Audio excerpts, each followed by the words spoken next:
Olá, seja bem-vindo ao canal Endireitei. Paulo Figueiredo soltou o verbo para escancarar o que todo brasileiro de bom senso já percebeu: o completo descolamento da realidade por parte do ministro Alexandre de Moraes. Enquanto o país enfrenta censura, prisões arbitrárias e uma democracia cada vez mais capenga, o ministro se dedica a fabricar insanidades jurídicas, como se fosse o dono da Constituição, e tudo isso, é claro, sob os aplausos da velha imprensa. E não para por aí. Enquanto o povo sua para pagar imposto, temos o Gilmar Palusa rolando em Portugal. Um verdadeiro conviscote de toga e vinho do Porto, com ministros, empresários e advogados se lambuzando num festival que de judiciário só tem a cara de pau. Então fica com a gente, porque o Paulo Figueiredo vai trazer tudo isso sem papas na língua. E olha, no fim do comentário dele, eu volto com você para amarrar os pontos e deixar aquele recado importante. Vamos nessa! O André Marcília fez um vídeo muito bom sobre esse assunto. Bota aí o André Marcília. Moraes se superou. Ele vinha punindo terceiros nos processos de primeiros e agora ele passou por cima do ato mais nobre, mais delicado, mais formal de qualquer processo, sobretudo processo penal, que é a citação. Então, ele deu por citado o Paulo Figueiredo, processo super delicado como o do golpe, por eles ter publicado na internet uma live, etc., dando ciência de que existia, de que era uma acusação contra ele. Veja, o que a citação prevê é que a pessoa saiba, não apenas que tem um processo contra ele, mas o contexto do processo, o conteúdo do processo, básico. Quem são os réus, quais são as acusações, tudo. Tem um processo. Inequívoca, e por isso é um ato extremamente formal. O 368 do Código de Processo Penal exige que isso seja feito para quem é residente fora do país, carta rogatória. E se a pessoa não tem um endereço fixo, que não é o caso, o Paulo Figueiredo parece que não esconde de ninguém qual é o endereço dele fora do país, mas ainda que assim fosse, isso deve ser feito por edital, jamais por rede social. Isso é um absurdo, mas vem na esteira do que ele já tinha feito até com o próprio X. Quando suspendeu o X, também intimou o X por rede social. A citação, o ato de intimação, esses atos formais, dar ciência ao outro de que ele está sendo processado, ou de que ele tem uma obrigação, fazer isso de maneira formal, é o que nos separa de um estado de exceção. É o que nos separa de um processo como vingança. Porque é justamente o que faz com que o outro possa ter sabedoria total do que está acontecendo com ele e se defenda. Não permitir isso ao outro, não permitir a ampla defesa. É exatamente nesse lugar que Kafka escreveu o processo. E é nesse lugar que nós estamos, infelizmente, no Brasil.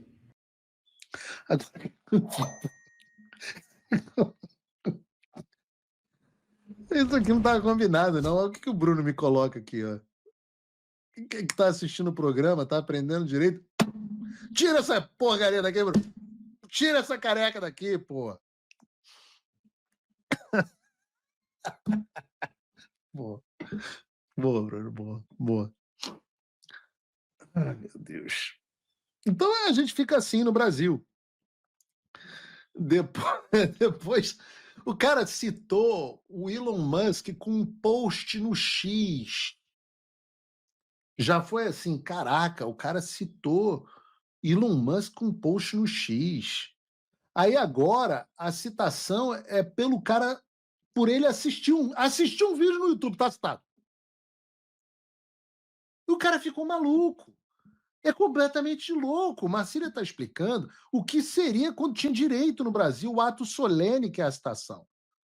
Mas agora, no Brasil, esses caras estão destruindo o direito de uma forma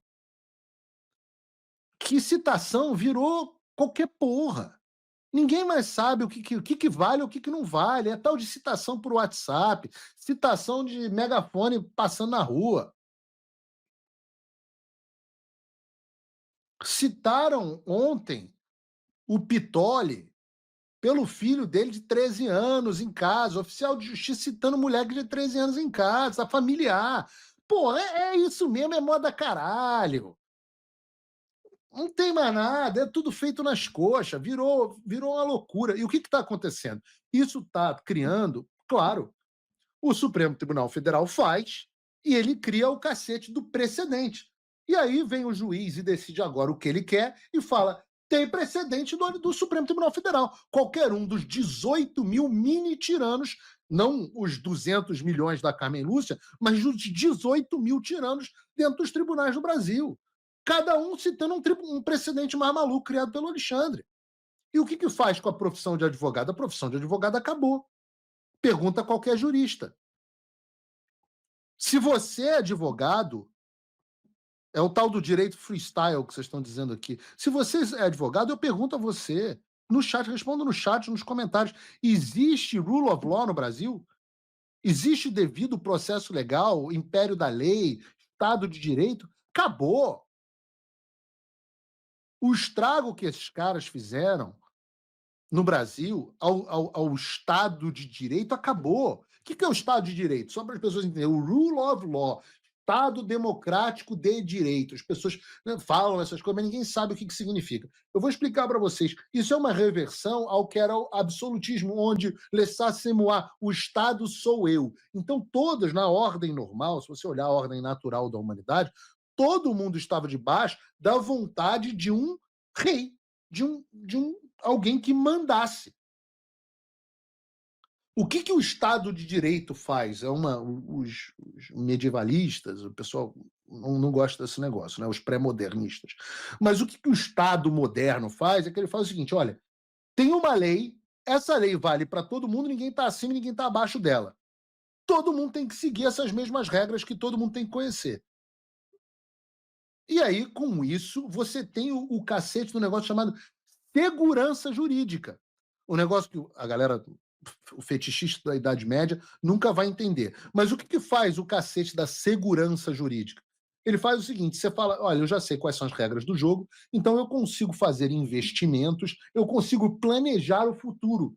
E se eu consigo planejar o futuro, eu consigo plantar para colher mais para frente. Se você não sabe quais são as regras, aí é cada um por si, meu irmão.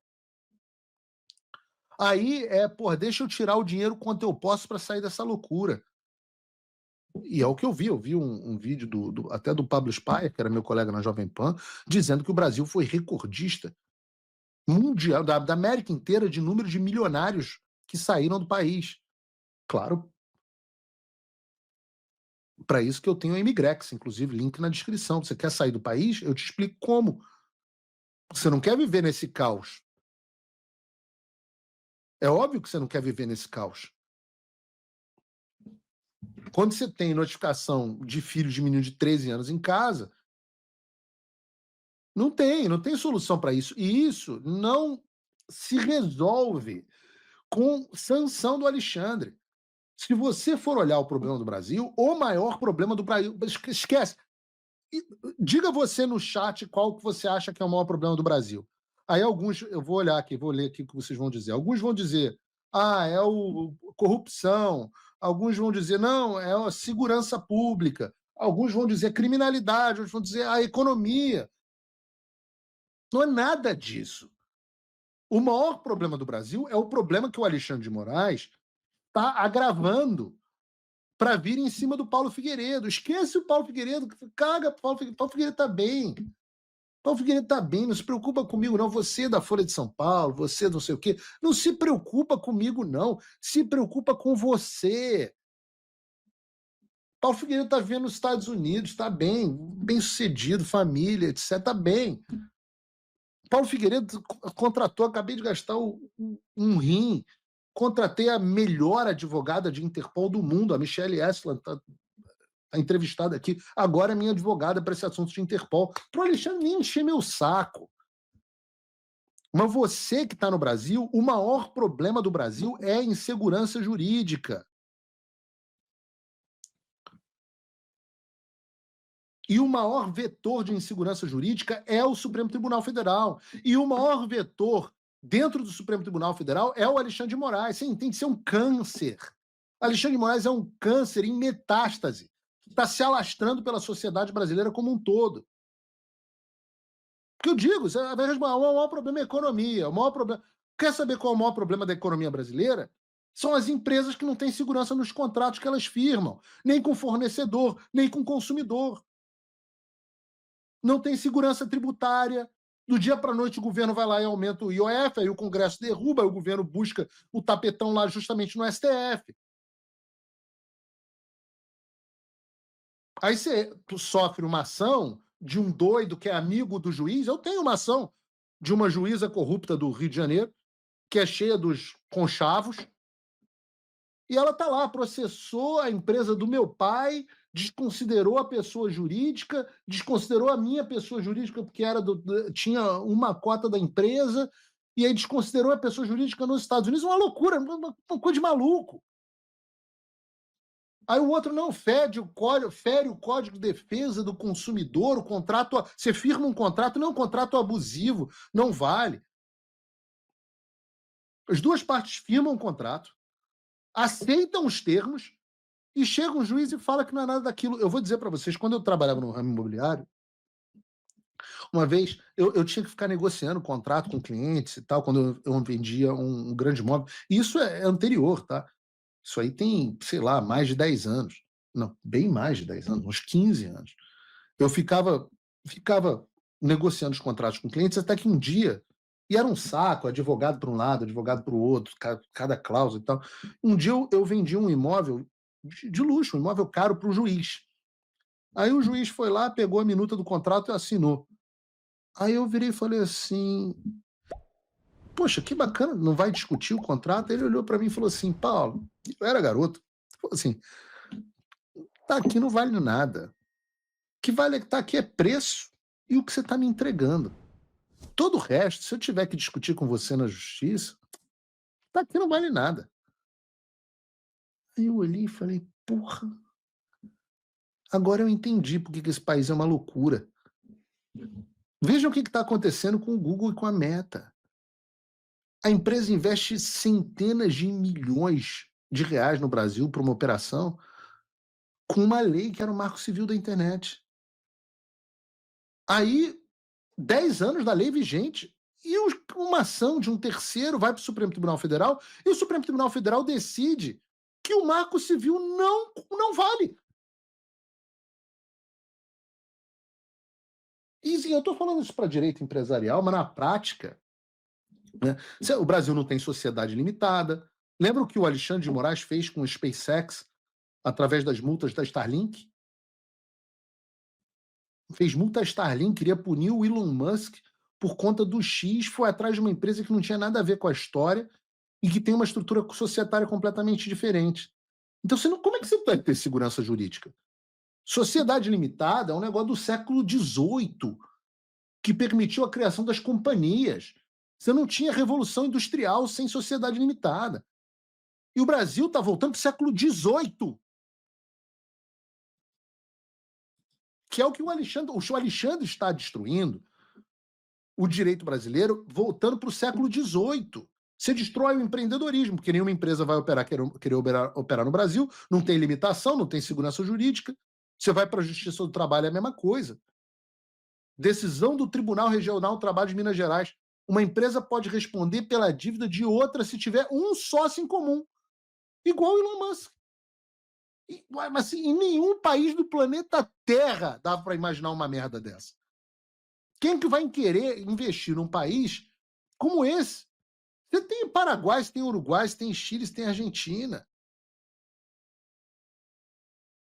Funcionário, você contrata o funcionário, estabelece o regime dentro da maluquice, o cara vai lá e entra na lei trabalhista, te arregaça e vai nos bens do teu cachorro. Se ele tiver, o juiz vai lá, desconsidera a pessoa jurídica, desconsidera o cacete, vai lá no cachorro. Eu nem cumprimento mais empresário no Brasil, porque eu tenho medo de ser considerado solidário. Cumprimentei o cara na rua, puta que pariu. A não ser que o cara esteja lá no Gilmar Palusa. Ah, Paulo, não, o problema do Brasil, na verdade, é segurança pública. O Brasil tem um problema de segurança pública mesmo? A polícia do Brasil não prende bandido? Porra, a polícia prende bandido pra cacete, prende e mata bandido pra cacete, mas prende bandido o tempo inteiro. Só que ela vai lá, pega o cara vai lá, prende o bandido, vai um juizé qualquer que passou numa prova porque marcou uma bolinha certa do que os outros candidatos, e o cara vai lá e solta o cara. O Brasil tem problema de segurança pública porque tem problema de insegurança jurídica, porque cada juiz aplica a lei como bem entende, e vários deles estão no bolso do tráfico e no bolso das milícias. Lei de falência não tem segurança jurídica. Execução de ativo imobiliário não tem segurança jurídica. O cara vai lá, não paga o imóvel, fica no imóvel 300 anos. Aqui nos Estados Unidos, se eu deixar de pagar minha casa, a prestação aqui 3 meses, em 3 meses eu estou na rua com as minhas filhas. Então, eu volto a dizer, você que é advogado, eu estou falando alguma coisa que não seja verdade. O advogado pode fazer a melhor petição do mundo, com todos os fundamentos de fato e de direito. Porra, Pontes de Miranda, o cara vai lá e cita o cara, puta, o cara puxou uma doutrina foda. Não faz nenhuma diferença. O que interessa é se você está no Gilmar Palusa. Interessa a tua relação com o juiz. Você está no Gilmar... Tem 2 tipos de advogado no Brasil. O que está no Gilmar Palusa nesse momento e o que não está no Gilmar Palusa. E é por isso que eu falo para você, isso não tem porra nenhuma a ver com, não, o cara, Paulo Figueiredo, não sei o que. Entendam, esses caras estão te amordaçando e te amarrando os braços para roubarem a tua casa, eles estão ficando ricos, bilionários. Quanto de dinheiro tem Gilmar Mendes? Por isso que fala grosso. Vê o relógio. O Paulo Figueiredo tá aqui com um Garmin Fênix, tadinho. Vê o relógio do Alexandre de Moraes, o Patek Philippe no bolso dele. No pulso. Isso é um esquema de acúmulo de poder, mas é também um esquema de saque. É uma operação armada para tomar o Brasil. E é isso que essas pessoas que aplaudem a censura estão fazendo. E para onde é que elas vão? Porque provavelmente vários deles seriam advogados medíocres e os empresários não teriam condições de competir num livre mercado. Aonde estão esses caras? Estão todos na porra do Gilmar Palusa. Agora! Estão todos em Portugal agora.